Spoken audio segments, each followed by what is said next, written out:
Amen ho. So bago tayo manalangin, punta muna tayo sa Kawikaan, chapter 3, verse 9 to 10. Sabi dito, si Yahweh ay handugan mo bahagi ng kayamanan, pinakamainam na ani mo sa Kanya ibigay. Amen ho. So tayo ho, ngayong pandemya ho, sana wala sa ating natutong magdamot.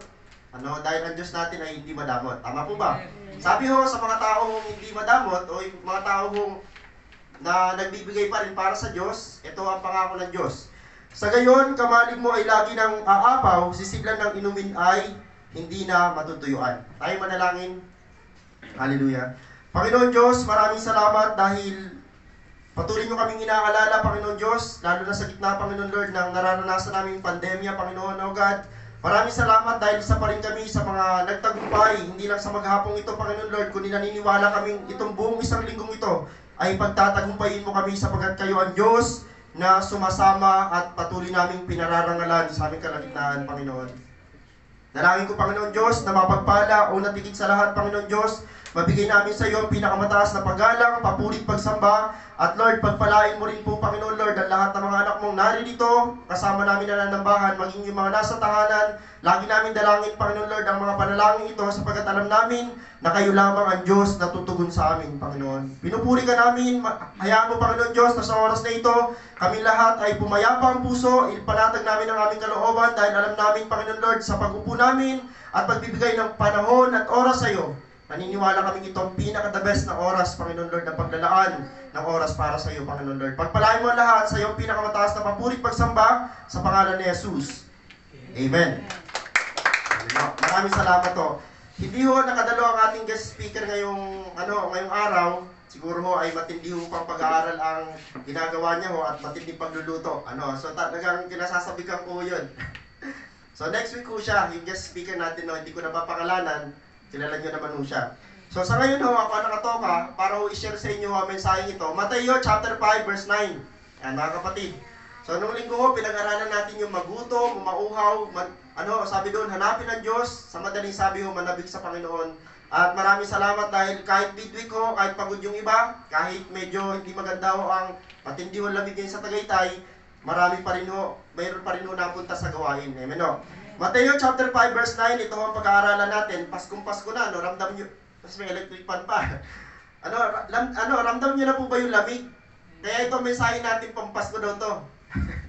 Mateo chapter 5 verse 9, mapalad ang gumagawa ng daan sa ipagkakasundo. Ayan, malapit na ho ang Pasko, sana ho wala na tayong, meron pa ba tayong mga nababalitaan dyan ng mga hindi natin kabati o hindi natin kaayos. Sana ho, bago magpasko, meron na, lahat tayo ay magkakasundo na. Mapalad ang gumagawa ng daan sa ipagkakasundo. So minsan hindi natin mapuntahan yung mga taong siguro maaari may sama ng loob sa atin. Kaya meron tayong pag-aaralan na maaaring magdulot sa atin ng makapag-ayos tayo sa mga ganong tao o sa ating mga maaaring samaan ng loob. Mapalad ang gumagawa ng daan sa ikapagkakasundo. Bakit daw po? Sabi sa Mateo, sabi dito, sapagkat sila ay ituturing ng Diyos na mga anak niya. Ang mga anak ng Diyos ay ayaw ng gulo, ayaw ng away, ayaw mo ng, sabi dito, pagkakanya-kanya o pagkakampi-kampi. Yun ang ating pupukusan na mensahe ngayon.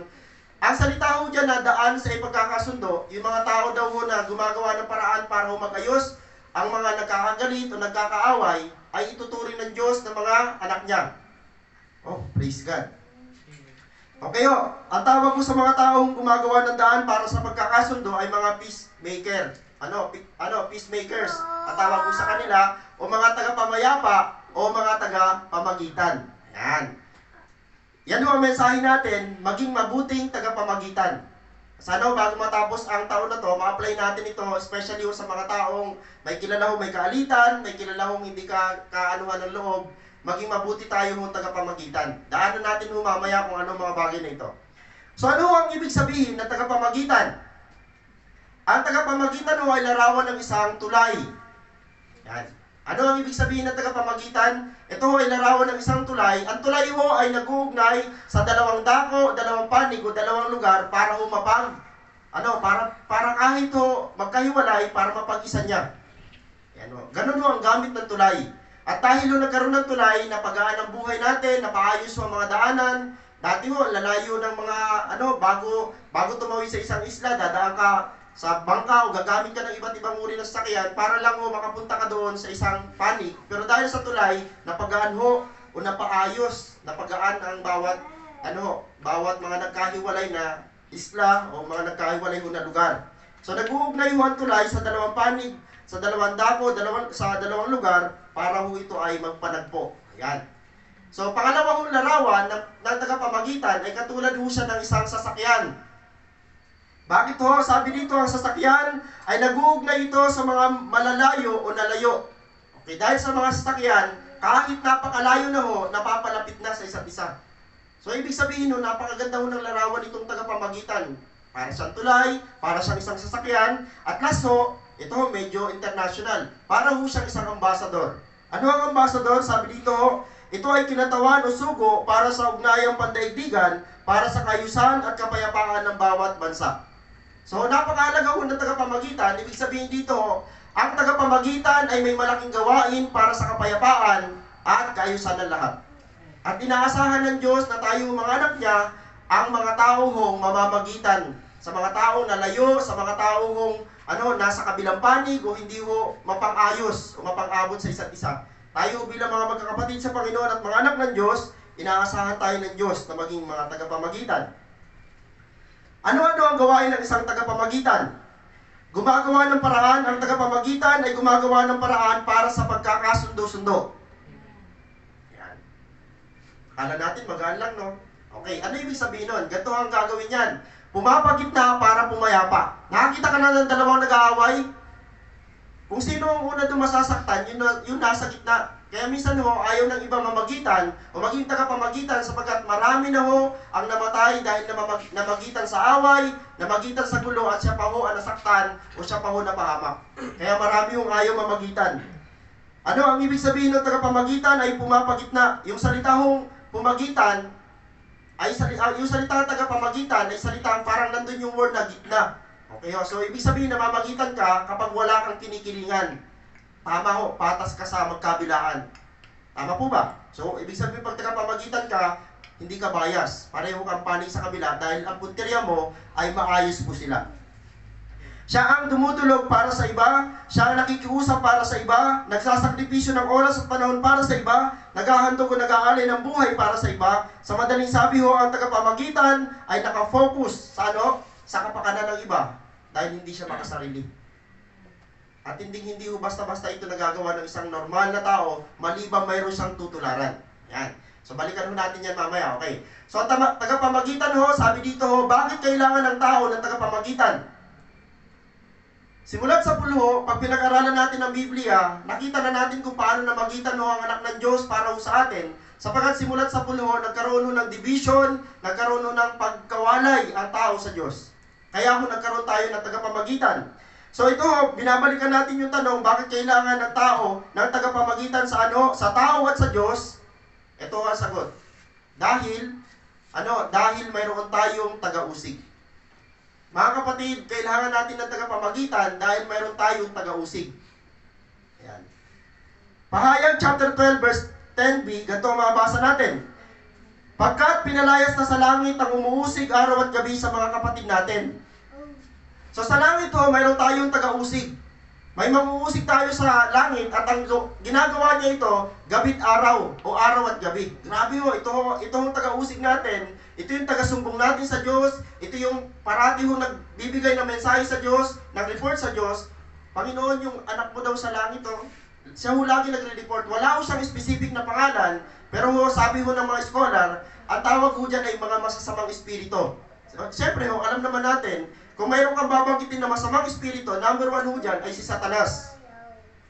So, tinutukoy ho sa Pahayag chapter 12 verse 10 ay yung Diablo o si Satanas at ang kanyang mga kampon. Balikan ko lang ho, bakit kailangan natin ng tao ng tagapamagitan sa tao at sa Diyos sapagkat mayroon ng masamang espiritu na tagapag-usig o tagapagpagulo sa ating kalagitnaan. Kailangan natin ng tagapamagitan. Ano ibig sabihin ng mga taga-usig? Accuser, persecutor, yung mga taong against lagi sa atin. Tandaan nyo, hindi lahat ng tao mapiplease natin. Kahit gawan mo ang tao ng napakainam, pinakamabuti mong gawain o pinakamabuti mong asal, may masasabi pa rin sa iyo ang tao. Kaya ho napakainam na pag-aralan ho natin itong isang hindi lang basta ito titulo ho, kundi isang obligasyon ng bilang isang tagapamagitan. Kaya kailangan natin ho, malaking word tagapamagitan, kailangan natin yan. Tingnan natin kung anong pangalan niya. Unang Juan chapter 2 verse 1, mga anak, isinusulat ko ito sa inyo para hindi kayo magkasala. Ngunit kung magkasala ang sino man, may tagapamagitan tayo sa Ama at iyay si Jesucristo ang walang sala. Sa tuwing may re-report ho ang ating kaaway, halimbawa may re-report ho si Satanas, yung Diablo, mga demonyo, magre-report sila sa Diyos, magsusumbong sila sa mga anghel ng Diyos, para ho paratangan tayo, tandaan nyo, purihin ng Panginoon, mayroon na tayong tagapamagitan.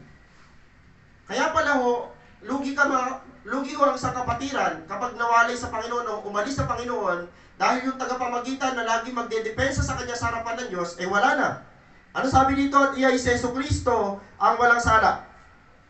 Sapagkat si Kristo ang handog sa ikapagpapatawad ng mga kasalanan natin at kasalanan din ng lahat ng tao. Nung tinanggap mo si Jesus, purihin ng Panginoon. Kahit anong kasalanan na nagagawa ho natin, sa totoo lang ho, binayaran na ng Panginoon ang lahat ng kasalanan natin, kahit yung magagawa pa natin. Kaya ho, ganun na lang kaganda, yung naging blessing natin, favor natin, nung tinanggap natin ang ating Panginoon bilang hindi lang mo basta tagapagligtas, kundi personal na Panginoon ng ating buhay. Isipin nyo araw-araw, 24/7 may nag-aakusa sa iyo sa langit si Satanas, at lagi nagsasabi sa iyo sa panahon magkakamali ka, i-condemn ka niya, pero si Lord to the rescue, hindi ka para matuluyang makondemn, kundi para i-rescue ka ng Panginoon at sabihin sa Ama, Ama, binayaran ko na ng aking banal na dugo ang kasalanan ng kapatid ko na yan. Ganun ho katindi yung binayaran ni Lord. At ganun katindi yung tagapamagitan natin sa langit. Unang Timoteo chapter 2 verse 5, ganun din ho, sabi dito, sapagkat iisang Diyos at iisang tagapamagitan sa Diyos at sa mga tao, ang taong si Kristo Jesus. So alinaw dito, taong si Kristo Jesus. So pinaliwanag dito ho na ang Panginoon ay minsan nagkatawang tao para ho maramdaman niya at para maramdaman niya yung mga tao kung paano ho ang hirap na nararanasan ng isang taong may katawang laman o may katawang lupa. Kaya ho ang tagapamagitan natin, sa panahon na haharap sa Diyos Ama, na-express niya yung pakiramdam ng isang tao sapagkat minsan nung naging tao ang Panginoong Hesus. Ang mensahe ho natin sa oras na ito, kung ang Panginoong Hesus ang Panginoong Hesus ang ating tagapamagitan, siya ho ang dapat natin tularan. Kaya ho ang mensahe natin sa gabing ito, maging mabuting tagapamagitan. Si Lord ho ang mabuti, ulitin ko lang ho sa inyo, sa bawat ho ehemplo na titingnan natin, hindi tayo magiging mabuting ehemplo maliban si Kristo ang modelo o ang atin hong tinularan. Dahil wala nang ibang mabuting ehemplo maliban kay Kristo. So maging mabuting tagapamagitan. Okay ho? Tandaan, kung mayroon tayong tagapamagitan, mayroon din namang tagapanggulo. Ito ang problema. Ang sarap sana ho kung may namamagitan, tapos pagkatapos ng tagapamagitan o pagkatapos ho ng pag-uusap, wala na hong tagapanggulo. Tandaan nyo, hindi ganoon ang buhay. Pagkatapos nag-usap, nagkaroon ng reconciliation, naayos ang lahat, bigla akong sisingit to si Panggulo. Mamaya makikita niyo yung muso niyan. Okay ho? So, ang peacemaker ho ay may kalaban. Anong kalaban niya ho? Troublemaker. Yan ho ang kabaliktaran niyan. Yan ho yung antonyms niya. Ang pakay ng tagapamagitan ay kaayusan at kapayapaan. Subalit ang nais ng mga panggulo ay pagkawasak at kaguluhan. Sino kaya ang tatay ng mga to? Okay, John chapter 10 verse 10a, sabi dito, kaya lamang pupunta rito ang magnanakaw, ay upang magnakaw, pumatay at magwasak, at ito ho yung modelo nila. Yung mga taong panggulo, yung mga taong mahilig sa gulo o away, ang tatay ho nila o ang kanila hong tinutularan ay si Satanas. Kaya ho mga Kristiyano, bawal ho sa ating manggulo. Tama po ba? Okay lang sa ating ginugulo tayo. Minsan mahirap pag ginulo ang mga Kristiyano para mapapalaban tayo, para papatulan natin. Pero kapag naisip mo na hindi gawain yun ng tatay natin, titigilan natin. Gawain mo ng demonyo yung manggulo. Ano sabi dyan? Gawain ng Diablo, ni Satanas, ang magnakaw, pumatay at magwasak. So gawain mo yan. Yung modelo mo ng mga taong panggulo ay modelo mo ng kanilang, ini-inspire nila si Satanas. Okay o. Ang kalaban ng tagapamagitan. Okay, nabago mong pamagat natin. Kanina ho ang ating mensahe. Ito ay continuation nito sa linggo. Kasi sa oras na ito, gusto ko munang bigyan ng diin na kung mayroon ho mabuting tagapamagitan, mayroon ho siyang kalaban. At ito muna ho ang tututukan natin ngayon. bago matapos tong gabi na to. Ang kalaban ng tagapamagitan, nabanggit ko na ho kanina, una ho si Satanas, at pangalawa ho itong mga panggulo. Sino itong mga panggulo? Ito yung mga taong may mga masasamang asal o masamang espiritu sa katauhan. Hindi nila matanggap yung salitang may masama kang espiritu. Tanggap nila yung may masama silang asal. Pareho lang naman yun. Yung masamang asal ay masamang espiritu. Amen po ba? At wala dapat tayo nun, mga kapatid. Dapat wala ho tayo nun. Ano, ang pakay ho ng mga to, ang pakay ho ni Satanas, ang pakay ho ng mga taong panggulo, o may mga masasamang asal o masamang espiritu, ay para ho magkaroon ng, makagawa sila ng pagkawasak, makagawa sila ng kampi-kampi, at makagawa sila ng pagkakabahabahagi. Dapat mapagtagumpayan natin itong, sabi dito ho, dapat mapagtagumpayan natin ito upang maging mabuti tayong mga tagapamagitan. Yan. Ang tanong mo dito, gaano kagalit ang Diyos sa mga lumilikha ng pagkakampi-kampi at pagkakabahabahagi? Tandaan nyo, galit ang Diyos sa mga kampi-kampi at pagkakabahabahagi, o galit ang Diyos sa mga panggulo. Yan na, baka may ibang pangalan nyo, hindi ang pangulo, ang panggulo. May mga taong panggulo, ha? Okay. Gaano kagalit ang Diyos sa mga taong panggulo? Roma chapter 2, verse 8, ito ang mabasa. Datapwat matinding galit at puot ang babagsak sa mga lumilikha ng pagkabahagi at ayaw sumunod sa katotohanan, kundi sa kalikuan. Hindi ho dito sinasabi yung mga separation ng mga simbahan, nagkahiwa-hiwalay ng mga simbahan, hindi ho yan ang sinasabi dito. Ang sinasabi dito ho ay yung mga taong nalihis na nga sa tama hong turo, nag-cause pa sila para ho gumawa ng kasalanan para mapasama ang iba. Nilayo nila yung tao, hindi lang sa simbahan, nilayo pa sa Diyos. Ayun, baka humamali tayo. Pastor, ano yung ibig sabihin ng pagkakabahabagi? Ang tinuturo ho dyan, yung tao ho na dati nananalig sa Diyos, tinanggalan niya ng pananampalataya sa Diyos at inilagay niya sa isang lugar kung kaya sumasama ho ng lalo. Ito ang mga example natin dito. Bilang chapter 12, verse 1 to 2, ganito mabasa natin. Sina Miriam at Aaron ay nag-usap-usap laban kay Moses tungkol sa asawa niyang taga-Kus. Di ba, nabanggit ko sa inyo nung nakaraang linggo, na nag-usap na, sabi dito, basahin na lang natin. At sabi nila, si Moses lamang ba ang kinakausap ni Yahweh? Nabanggit ko noong linggo, binalikan ko yung video, ang nabanggit ko doon ay, yung mga kamag-anak ko nila. So, ang specific ko na nagsabi dito na si Moses lamang ba ang kinakausap ni Yahweh, ay sino? Si Miriam. Ayan, specific, may pangalan. Hindi ba tayo man? Hindi kailangan kay Yahweh ang usapan nilang ito. Ito magkapatid na to, ito si Miriam at Aaron ay ate at kuya ni Moses. Okay. Kung sino pa minsan yung nasa posisyon, ang kalaban pa niya malimit, yung mga kamag-anak o pamilya niya.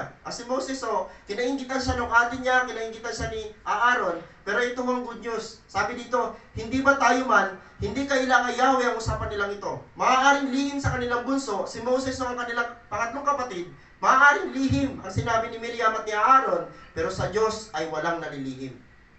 Mga kapatid, maaaring meron kang pinagdadaanan, at maaaring sa side natin ngayon, wala tayong kaalam-alam sa mga pinag-uusapan ng ibang tao, pero hindi lingid sa Diyos. Amen po ba? Amen. Hindi lingid sa Diyos, mga kapatid. Pastor, siguro may iniisip sila masama sa akin. Hindi niya tinanong ni Moses, pero alam ni Moses, grabe yung tiwala ni Moses, may Diyos na nakakaalam ng lahat. Sana ganun tayo, sitting pretty, payapa lang ang puso si Moses, payapa lang dito. Yung dalawa mga ingitero-ingitera, ito ang ginawa. Bilang chapter 12, verse 3, si Moses naman, ang mapagpakumbaba, higit kanino man, nabuhay sa ibabaw ng lupa. Ito ang problema. Ang kinaaway ng ate at kuya, ay yung kapatid nilang napakamapagpakumbaba. Ito mga kapatid. Kung ikaw ay magkakaroon ng kaaway, o isang araw may tao mag-iisip sa iyo na masama, ito si Moses ang susi ng lahat kung paano iligtas ng Diyos. Si Moses wala ginawa, kundi siya'y nagpakumbaba sa Panginoon. Alam niyo, hawak ni Moses ang katagang meekest man in the world. Pinakamapagpakumbabang tao na nabuhay sa sanlibutan. Siyempre, alam naman natin si Jesus. Pero si Jesus si Moses talaga ang purong tao.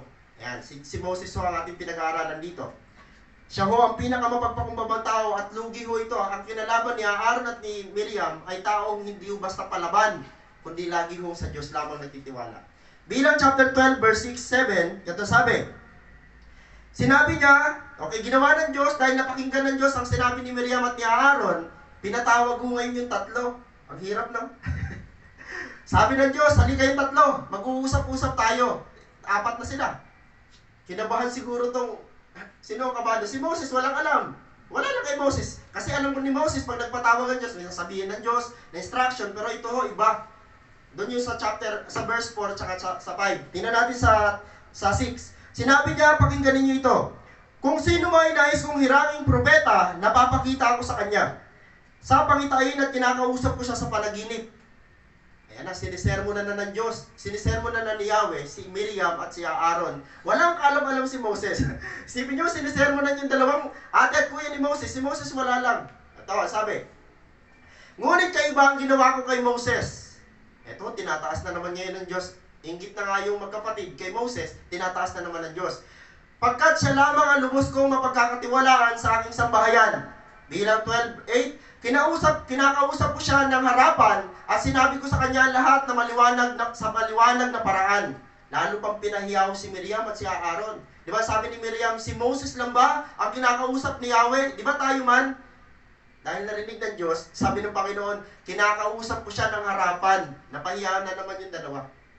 Maaaring tama yung sinabi ni Miriam at ni Aaron, kinakausap sila ng Diyos, hindi ho dahil kasi kasama nila si Moses.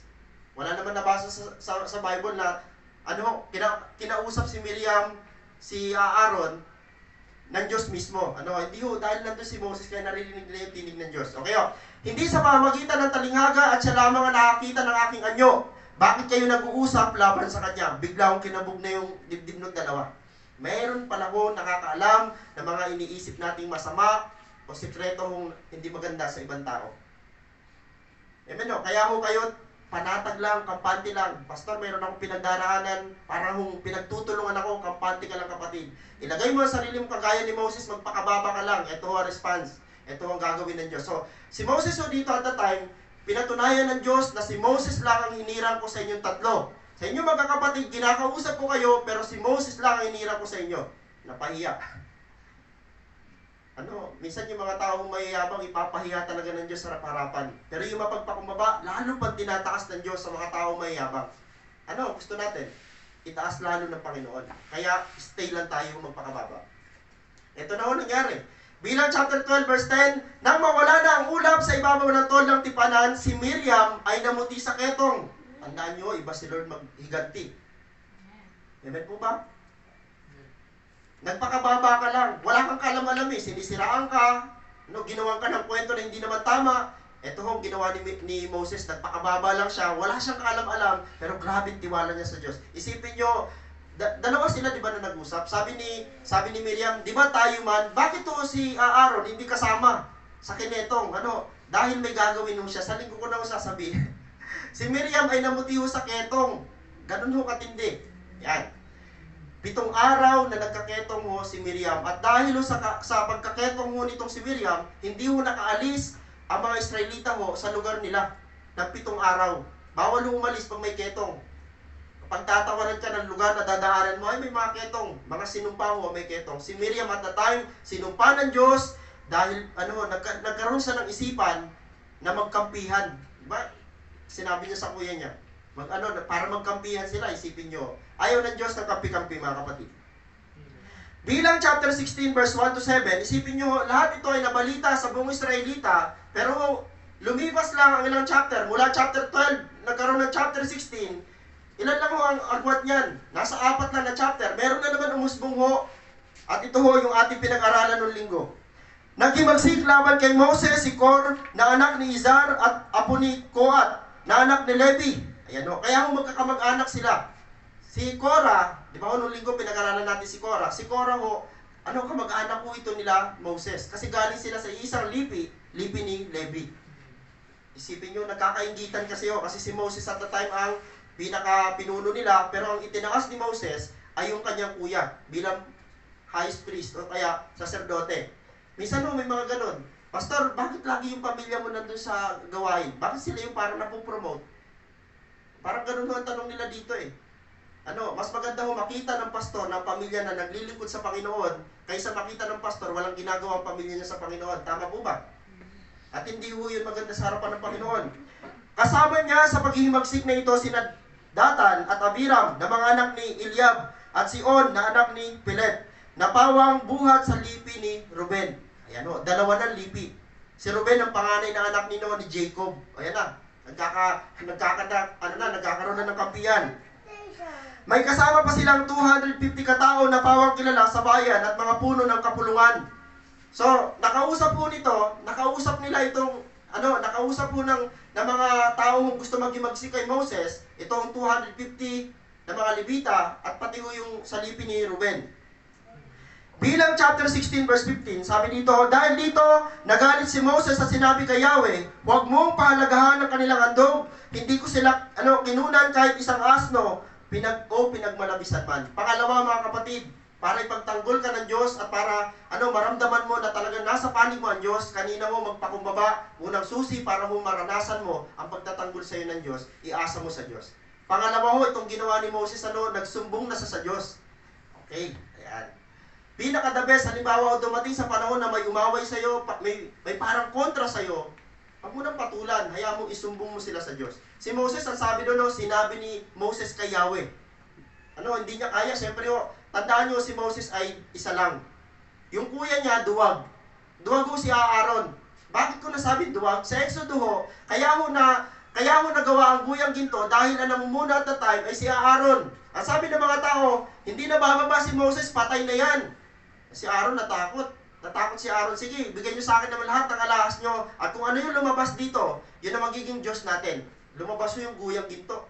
Duwag kasi ito si Aaron.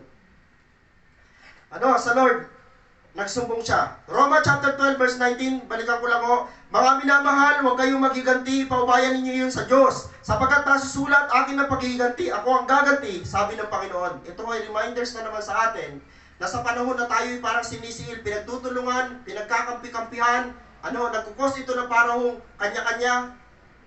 Tandaan nyo, unang susi para manalo tayo sa mga taong kampi-kampi. Una, pagpakumbaba ka sa harapan ng Diyos. Pangalawa, isumbong mo sila sa Diyos. Hindi mo masama magsumbong sa Diyos, mga kapatid. Bilang chapter 16 verse 29 to 32, kapag ang mga taong ito'y namatay sa sakit o natural na kamatayan, nangangahulugang hindi ako ang sinugo ni Yahweh. Ito nakikipag-deal na si Moses. Parang gusto ni Moses i-prove sa mga tao, kasi sabi ng mga tao, ikaw lang ba ang tinawag ng Diyos? Di ba kami rin? Di ba lahat ng mga Levita ay tinawag ng Diyos para dito sa kampamento? O para dito sa gawain sa toldang tipanan? Pero alam nyo, ganito ang sabi ngunit kapag bumuka ang lupa at sila'y nilulun ng buhay, kasama ng lahat ng mga kaugnayan sa kanila, nangangahulugang naghimagsik sila kay Yahweh. Ang laging sinasabi ni Moses, sa tuwing aawayin niyo ako, sa tuwing aangal kayo, hindi kayo sa akin umaangal, hindi kayo umaaway sa akin, kundi sa Diyos na pumili sa akin. Amen po ba? Hindi pa halos natatapos ang salita ni Moses, bumuka ang lupa. Wow! Namangaw ba kayo dyan? Bumuka ang lupa at nilulun ng buhay, sinakor, pati ang kanilang mga kasambahay at ari-arian. Isipin nyo, bumuka ang lupa. Ano ito? Nag-sinkhole? Sa tingin nyo? Parang hindi kasi ang sinkhole, palubog. Ito, bumuka. Kung dyan namangha kayo, dito ako mas namangha. Silang lahat ay nalibing ng buhay, muling naghilom. Yun ang pinaka-nakaka-excite doon. Makakakita ka ng lupa na nasiseparate sa isa't isa. Pero yung maghilom, kapatid, bihira yun. Diyos lang ang makakagawa nun. Pinagbiyak niya at binalik niya. Pinitpit niya pa. Bumuka ang lupa para humalamon yung mga makasalanan. Pinitpit niya pa. Ganun katindi yung galit ng Diyos sa mga tao mahilig magkaroon ng pagkabaha-bahagyang isip. Tandaan nyo si Korho, laban lagi sa kay Moses. At gusto niya mag-cause ng kaguluhan. Tandaan nyo ang Israel at that time, payapa siya dahil si Moses ang namumuna. Pero dahil itong si Kor, gusto nila sila din ang mamuno, nagkukos siya ng division, kaya ang gulo. Kaya yung mga panggulo, sana wag naman.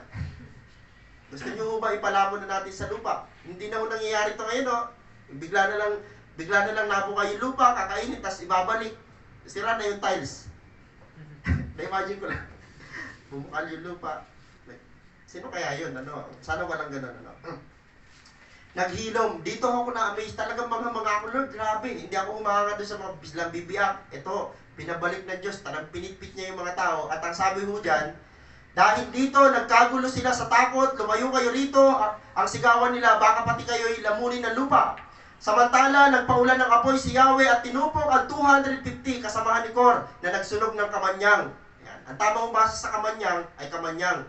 Dati ang rinig ko dyan ay kamangyan. Ano ang tama? Kamangyan o kamanyang?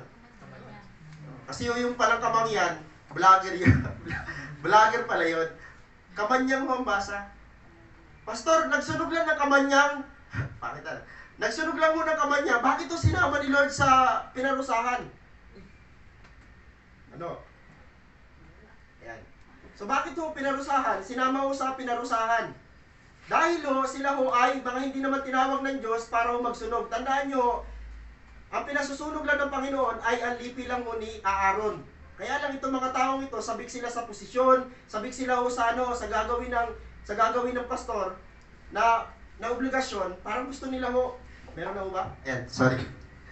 Sabik sila. Sabik sila ho na magkaroon din ng ganong posisyon, ng ganong gawain. Kaya ho ginawa nila, gusto nila ho maghahain din, gusto nila ho magbigay din ng ganong, nagsunog sila ng kamanyang na hindi naman ho pinagagawa sa kanila. Tanging si Aaron lang ho ang pinagagawa noon. Kaya ho, sinama ng Diyos sa mga pinarusahan. Okay ho, di pa ho dyan natapos, mga kapatid. Kinabukasan, nag-usap-usap laban kina Moses. Isipin nyo ho, si Miriam, pinaketong na ng Panginoon ng katawan, buong katawan, dahil bakit ho, nagkukos o nag-iisip siya ng pagkakanya-kanya o pagkakabahabahagi doon sa grupo. Ang gusto ni Miriam, hindi lang si Moses ang maghari sa kanila o mamuno sa kanila, maging sila man magkapatid. Nag-iisip siya ho ng kaguluhan. Pangalawa, nakita na ng mga tao na nagkaroon ng ketong si Miriam, hindi pa rin tumatak sa kanilang isip, nagkaroon ng Kor. Si Kor naman ho, hindi ho nasatisfy sa pagiging Levita, gusto rin niya maging kapantay ni Moses at ni Aaron. Nilamon ho ng lupa at nagpaulan ng Diyos ng apoy, pero hindi ho natapos doon. Meron na naman umusbong.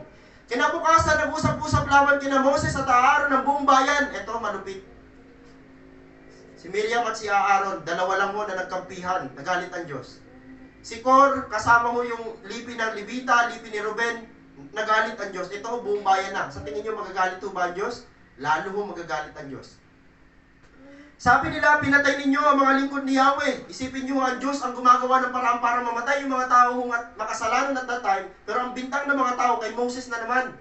Okay, ganito nangyari. Sila'y nagkaisa laban kina Moses at Aaron, ngunit nang lingunin nila ang tol ng tipanan, nakita nilang nabalot ito ng ulap at lumitaw ang kaningningan ni Yahweh. Ang namatay sa salot na yaon ay 14,700, bukod pa sa mga namatay na kasama ni Kor. Ganun ho katindi. Tandaan nyo mga kapatid, may namagitan pa dyan. Take note, kung wala ho namagitan at that time, yung 14,700, ang mababasa nyo ho dyan ay milyon. Kaya ho sa Sunday, sana ho mapakinggan nyo yung kadugtong nito dahil pupokus naman tayo sa mga tagapamagitan. Ngayon ang pinag-aaralan natin ay mga kalaban ng tagapamagitan.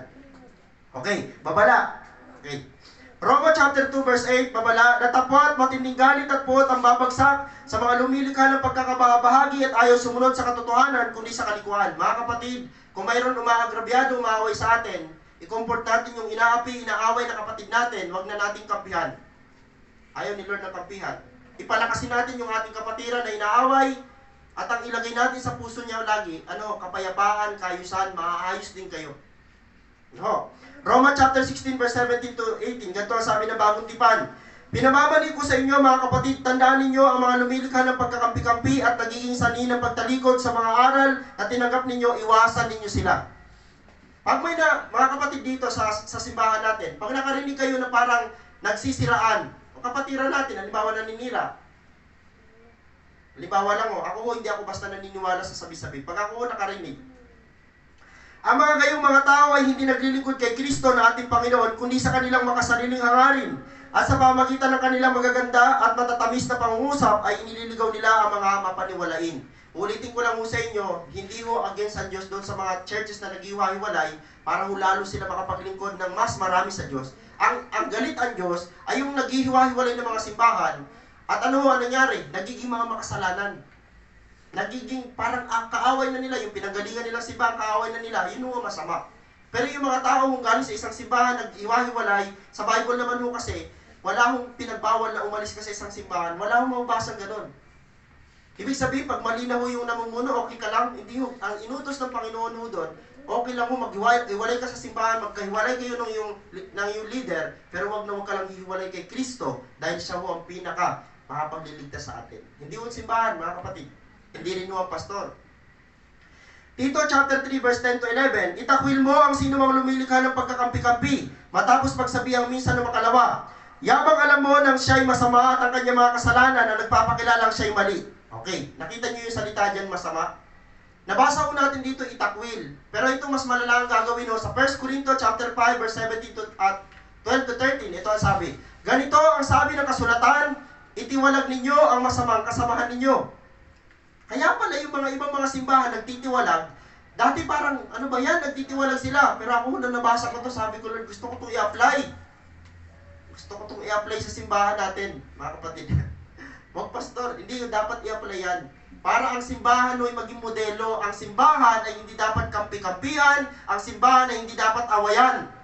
Dapat ang simbahan ay modelo ng pagkakaisa, hindi pagkakawasak-wasak. Kaya pala ang dami ng mga simbahan na sira, nawasak. Bakit to? Ay kahit alam ng pastor na nagkakampi-kampihan at tuloy lang. Bakit? Maaaring yung nagkakampi-kampihan, mayayaman. Kaya yung paalisin. O kaya baka yung nagkakampi-kampihan ay may impluwensya na tao sa simbahan kaya hindi pinapaalis. Dito kahit sino pwede nating itiwalag. Basta ang ginagawa niya ay karapat dapat itiwalag. Ano ang pinaka-cause? Kaya tinitiwalag ang isang kapatiran, kasamaan. Mga kapatid, meron na ba? Wala pa naman. At hindi tayo nanalangin na magkaroon dahil ayaw natin ng ganun. Nakakaawa yung mga taong ititiwalag. Alam niyo, may verse sa Biblia, pinapahiyaw talaga harap-harapan. Ano, gumagawa nito mo, hindi yung lumang tipan, kundi bagong tipan. Dahil sa lumang tipan, wala namang usap-usap eh. Pag ikaw nung panahon ay nagkasala, hindi nakakausapin. Binabato na lang, pangalawa, bumubuka na lang ang lupa, pinapakain ng Diyos saan? Bigla na lang namamatay, kinakain ng lupa, binabato ng buhay sa atin no, ito, sabi ng iba, pastor, pangit yung simbahan na yan, nagtitiwalag. Tandaan nyo sa lumang tipan, hindi lang tinitiwalag, pinapatay. Sa bagong tipan, no, sabi ni Pablo, para hindi pamarisan, itiwalag ninyo, alisin ninyo sa kapulungan ng mga liswang karumihan. I-apply natin ito, maniwala kayo, i-apply natin ito sa simbahan natin. Tandaan, galit ang Diyos sa mga taong panggulo o lumilikha ng pagkakampi-kampi dahil nagdudulot ito ng kasalanan, ng awayan at pagkakabahabahagi. Galit ang Diyos, sabi dito, kung walang sulsol, walang away na lalala at tatagal. Ayan yung parang, sabi ko habang sinusulat yung word na sulsol, parang yung uso ang haba na. Nakita ka na ng sulsol? Wala pa. Meron na ho. Mahaba ang uso nito. Parang sulsol, parang sa haba ng uso niya, abot niya ho pati yung magkabilang dulo. Kaya, sabi dito, kung walang sulsol, walang away na lalala at tatagal.